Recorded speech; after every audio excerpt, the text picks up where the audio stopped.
Quote, "The decline of Rome was the natural and inevitable effect of immoderate greatness. The prosperity ripened the principles of decay." End quote by Edward Gibbons. He went on to continue explaining that the extent of conquest and war helped magnify the destruction of Rome. He also said that that the story is simple and obvious, instead of wondering how the Roman Empire was destroyed, we should but wonder how it subsisted for so long. Before I go into any more significance of the fall of Rome and us, I'd like to share something with you. I barely graduated high school. I come from a broken family. My confidence was extremely low. My math, reading, and science scores were low as well. So how is it that somebody with such low aptitude scores is speaking at TEDx? Well, that life doesn't even remotely represent me now. And it never really represented me then. Now I know that I have many dear friends, including my wife and eternal companion. You can't really see her very well, but say hi, Lana. Thanks. I read, write, do math pretty well. I have done some important things, and I still do. I serve in the Civil Air Patrol, the U.S. Air Force Auxiliary. I like to create and or save fun community festivals. Some of these festivals have actually influenced tens of thousands of people. With adaptive policy, I work behind the scenes to help adapt common citizens to government and policy. Most of all, out of everything that I do, the most important is I'm a husband and father. Now, I tell you these things so you know how talented and smart I am, right? Well, it's not. See, I'm no longer a trained flea. Zig Ziglar taught that when you put fleas in a jar, they jump and hit the lid, and they jump and jump. And the secret is, eventually you can take that lid off, and they don't know that they can jump out. Do you get it? Well, I do, and I jumped out. It's not that I couldn't learn what my teachers were teaching me. It's that they have to teach everybody the same all the way across the board, with some variation. That variation just wasn't enough for me. Back in 7th grade, after failing math, reading, and science tests, at the end of the day, I would go home and build unique electrical and mechanical contraptions. Some of them were ATV-type machines, and although very dangerous, they actually worked. Now, the interesting part of that is I would actually use natural math, reading, and science skills to build these things. But I still felt like I wasn't very smart in those areas. I see it in the eyes of so many people today, including our youth. So many of them believe that they're not very smart or that not many people like them. And that's just not true. But worst of all, so many people today believe that they can't have an impact over those who are politicking with their lives. My goal today is to try and convince you that at least the latter is not true, that we can have a direct impact over those who are politicking with us. I don't know if you noticed, but there's something different in the air in the world of politics. Over 300 million American lives are being influenced by a new form of governmental power, and it's demanding reliance. It's mostly found in the federal system, but more and more we can see it in the state and county, city levels. And every time they meet, we lose rights. I just wonder, do these legislators realize that when they become common citizens again, that all the laws that they are creating may bind even themselves, hand and foot, maybe even mouth? The politicking has gotten very powerful. It can easily subdue one or a few of us, but it cannot manipulate all of us if we take a stand for our proper freedoms. We have to play the game. Politics is not avoidable. If we play the game their way, we lose. If we don't play at all, we lose. As a registered lobbyist and good government advocate, this is not going to make me very popular among the politicers. But here are some of their strategies for manipulating us.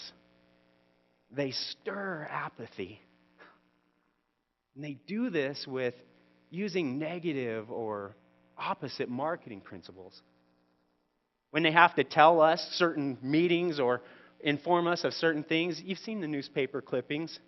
You know, the blocks of letters that you just can't get any information out of, no matter how carefully you read it.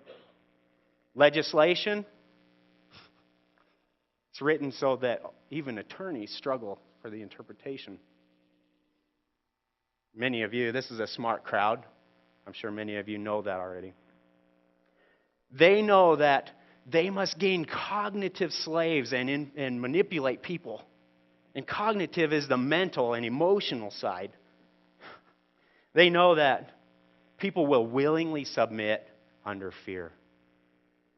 Hence the Patriot Act, NDAA, and CISPA, which has recently passed the House. They know they must stay untouchable from the masses. They want you to believe that you simply cannot understand the magnitude of the issue. So just leave the political system up to the professionals. Just trust them. They would even like you to think that not just anybody can run for office, when the reality is the requirements are quite low. It's a leadership versus management system.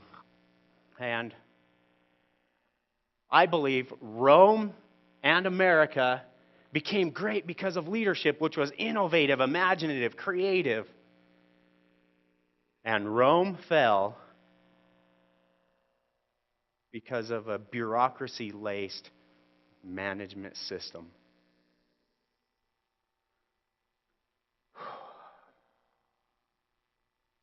I just hope that my message can resonate with you the way that it needs to. We the people of the world, we must stand united in order to protect freedom. Freedom is so easy to take for granted.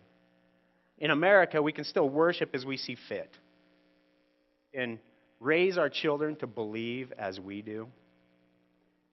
I recently had a perspective change on this. I gained a new friend. His name is Avid Akhtar. He is a Christian preacher in the Punjab province of Pakistan. This area is hostile to Christians. And he is a third-generation preacher, so his father and his grandfather have all done this. And to preach to non-believers would prove to be deadly. So they serve their community, and they feed and clothe the poor. They are doing their part to be proper citizens in hostile territory to their way of life. Surely we in the free world can do more to be a little braver at being a citizen. Freedom, in many ways, is like money. It is either in your hands or it is traded off to somebody else's. It really is the greatest commodity we can pass off to our children. So, have the rights of the people ever been given back to them after they've volunteered them away? Not likely, not without blood. I'm sure those Gold Star dads out there, those that painfully lose their sons and daughters, I'm sure they feel that we cannot do enough to respect that ultimate price that was paid. I hope that our children will know that one day they may have to pay that ultimate price. I hope that they can be brave, that should they need to, that they will stand their ground at the gates of hell if they have to, for freedom's sake. I may be just a mechanic in Utah, but I am an advocate of freedom first. So let my trade perish if my words are politically incorrect. But I will not go silently into the night. I will stand my ground to be a proper citizen. In 2009, 2010, I served as the chairperson for the Idaho International Dance and Music Festival. Co-chairperson. Every year, 300 dancers from around the world came to a small community in Rexburg, Idaho, and they shared their culture. And as you can imagine, with those multiple countries, some of them either have been or are at war with each other. One of the dancers said, "Our governments are at war, but our people are not." There are people that love freedom all over the world. Out of the dancers that I got to know, there was a common feeling among them that peace, freedom, and happiness belong to everybody.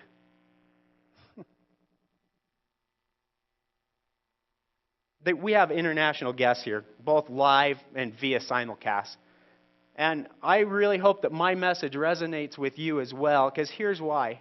See, our founding fathers, they came to this land. George Washington, James Madison, they came here and organized the greatest formula of freedom that the world has ever known. They didn't just find this formula of freedom lying on the ground. They looked to all nations. They tried to seek the best wisdom from possibly your culture. So I see you as international guests as having a special influence on who we are as Americans today. And that formula of freedom, like I said, it belongs to everybody. It belongs to all mankind. Everybody has feelings that get hurt. We've all felt love, or at least have dreamt of it. And with a cut. We all bleed red.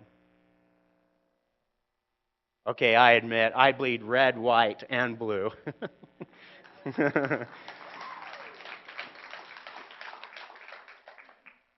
As you know, I talk about these legislators that are messing with our freedom or politicking with us.